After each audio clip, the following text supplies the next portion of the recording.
Next, we want to talk about contracts, auctions, and exchanges, the mechanics of energy exchange, and the value of price.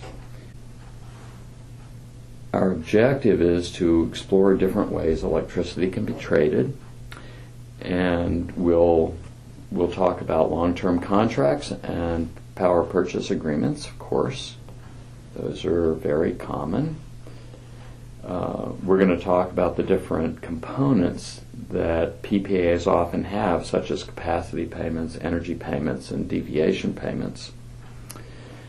We'll talk about banking, which in India is a sort of informal barter, bilateral barter over electricity. It's seasonal barter.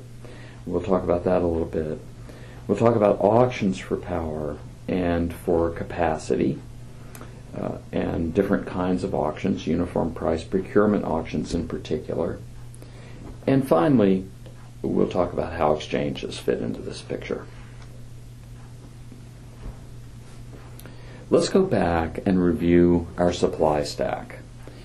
Now, in this supply stack, we have a couple of the different examples I've used in earlier modules. In some cases, solar has had the lowest levelized cost of energy, and in some cases, baseload fossil has the lowest levelized cost of energy. For today's examples, I'm going to be going back to the case where solar has the lowest marginal cost, then baseload fossil, then peaker, then demand reduction. But in terms of the levelized cost of energy, solar is not the lowest cost. It's baseload fossil has the lowest levelized cost of energy, or long-run average total cost. Solar's next, peaker's next, and then demand reduction finally.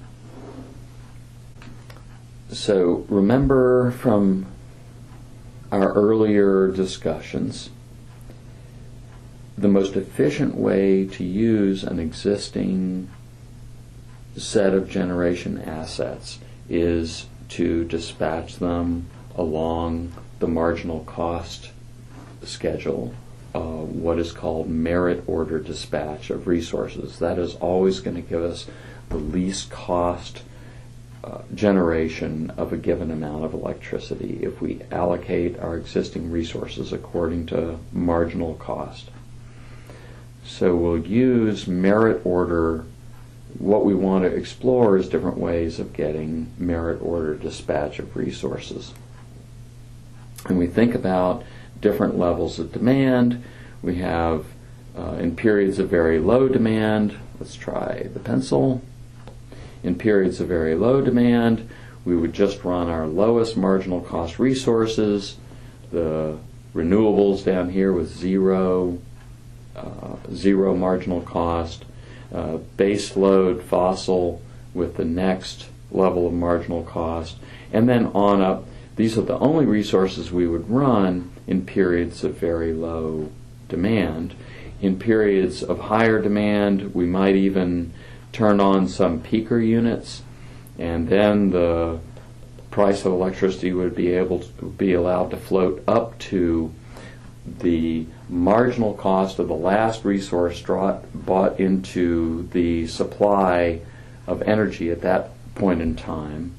And we could even think about periods where demand was so high that we were willing to purchase some very expensive demand reduction in order to balance the supply and demand on the grid.